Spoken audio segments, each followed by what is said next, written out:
someone you know intimately. I don't mean it like intimately, but someone you know rather well, because like you said, you worked in television and you have all the tea on Donald Trump. So it would be even sweeter because it would be a woman, it would be a black woman, it would be an Indian woman, it would be a former prosecutor, and she would be beating Donald Trump. So let me ask you this real quick. So all of that, yes. But so if you're looking at Donald Trump right now and you know Donald Trump, how's he doing? How's he holding up? Because it seems to my eye like as nuts as he's always been, he's even somehow more nuts now.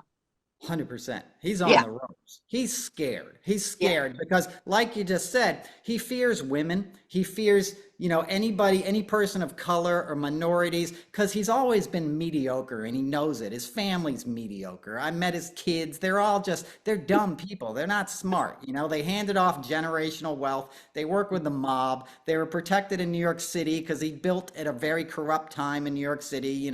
You slip a few bucks to a mayor and a buildings commissioner and you get to do whatever you want. So he's trying to protect sort of like a white mediocre, we're the ruling class. And he's using Americans, like the people that support him, he's using their ignorance against them. And that Mm-hmm.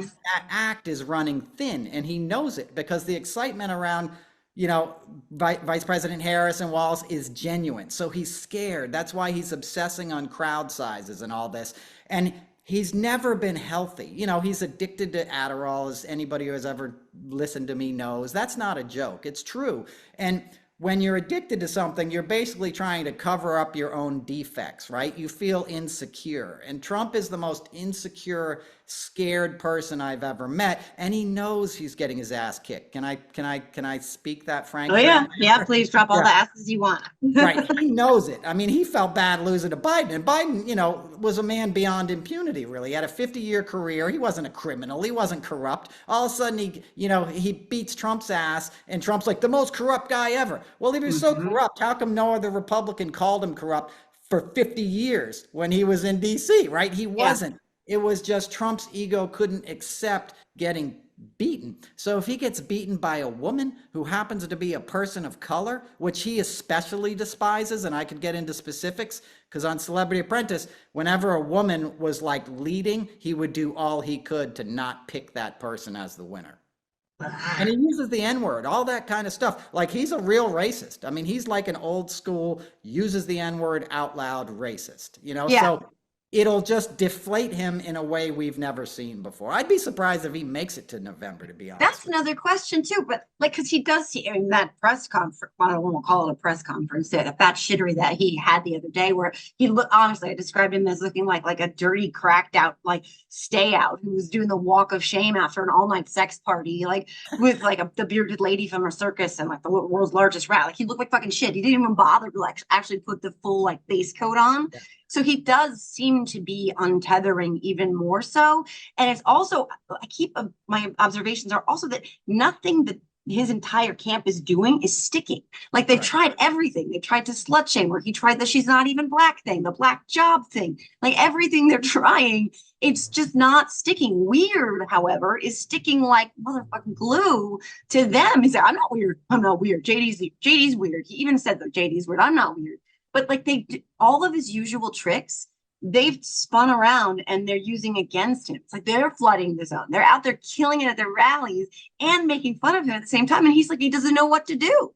Yeah, exactly. He doesn't know what to do. He doesn't, to use a football analogy, he has no answer in his playbook, right? He Right. has no defense against our offense now because it's like judo. It's using his own Yeah. weaknesses against him. And he's flummoxed. He doesn't know what to do. And he's not a guy who ever had it together. People speak Right. about his deterioration, which is obvious, but I'm telling you, 15 years ago, he would barely show up for Celebrity Apprentice tapings. He'd show up at 4 o'clock, and some days they wouldn't, I did the finales, so I saw him on his best behavior, but like my friends who were on the crew, when they're just during the week doing filming in Times Square to see who had the best pop-up shop, Little John or Meatloaf or something, and he's supposed to show up for 5 minutes and point at something and pretend to be a business leader. He wouldn't even show up for that shit half the time because he's so hungover and deteriorated because he doesn't take care of himself. He really is an addict. It's why he didn't show up in the Oval Office till noon. He'd sit Mm-hmm. upstairs in the, in the residence snorting Adderall and watching Fox and Friends and putting fucking orange putty on his face. You know? Like, so he's not a functional guy a long time ago. And now he's a, almost 80-year-old man who's living in an ecosphere. He's living in Mar-a-Lago, like bloviating to the idiots that buy, memberships to get his attention. So he's got no answers. One more thing and I'll shut up. He has no real political ground game, as we know, right? Yeah, And he right. has no real good advisors. If anybody around him was worth their salt in politics, he would have picked Nikki Haley as his vice president. Anybody with a brain would have said, because she would have nullified to some extent VP Mm-hmm. Harris's womanhood, her minorityhood. She actually could deliver him voters that he needs, Mm-hmm. conservatives that aren't committed to him but are not exactly going to vote Democratic. It was a no-brainer, and he didn't even consider it because he's an idiot. And he let his cokehead son talk him into JD Vance, like the dumbest choice anyone's ever made. And JD Vance, honest to God, is the gift that keeps on giving for our side. Like every time I think I've seen the worst of JD Vance, it's like the couch fucker thing was hysterical, even if it wasn't true, which it's not, but it's hysterical. But his positions on shit are horrible. He's so extreme. Like, hey, you're an abused woman, stay in your abused marriage. Like, he's just, and then yesterday he tries to go out on the talk shows and then makes fun of Walz and his wife, like accusing them of not even loving each other. And it's like, you're running with Trump. He yesterday he called Democrats bullies, schoolyard bullies. Like, dude, you're running with the guy who mocked a disabled reporter. Like, are you kidding? He made fun of Paul Pelosi getting hit in the head with a hammer, and you're calling our side bullies. He's just so dislikable. He's so like icky. And Trump picked him because I guess Don Jr. liked him, but also I think he just needed a sycophant. He needed to like own this, like he owned Pence, but even worse.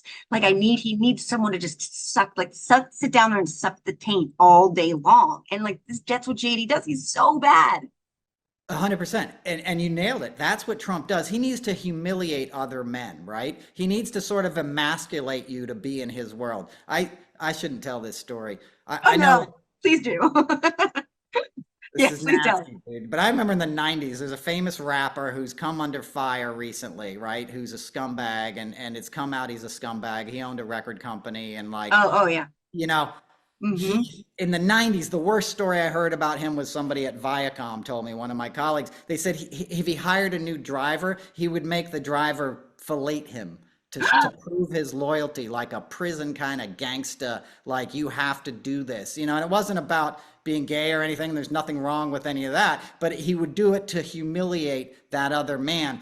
And Trump is that kind of way. When we did the Celebrity Apprentice, he would have all these tough guys come into the after parties, Chuck Zito and Hell's Angels and all this shit. He needs that toxically masculine, but like completely deferential to him vibe around him. And like, I called him in my Substack last week on Noel's Notes, there's your plug, the Eddie Haskell of like Christo-fascist politics, like JD Vance. He'll say anything to anybody.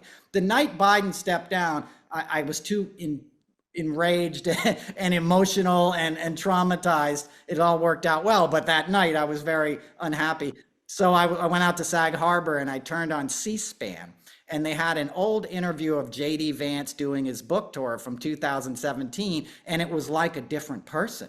He Mm-hmm. was bemused that he had a bestseller. He wasn't a radical right-wing guy. He wasn't a liberal. He was nothing like the man you see now, which shows you he is an invention. And I think that's how Don Jr. was able to sell him to his old man. He said, look, this guy will do what Pence won't. He won't certify the votes. You won't have to try and hang him. He'll be more than happy to do whatever you say. And Trump was in a moment of hubris because he'd just done his assassination attempt or, promo thing, and that was messed up. Somebody died. But like Trump Yeah. thought that was it. He thought it was game over. I won. So he listened to Don Jr. and he made the mistake, and now he's stuck with him.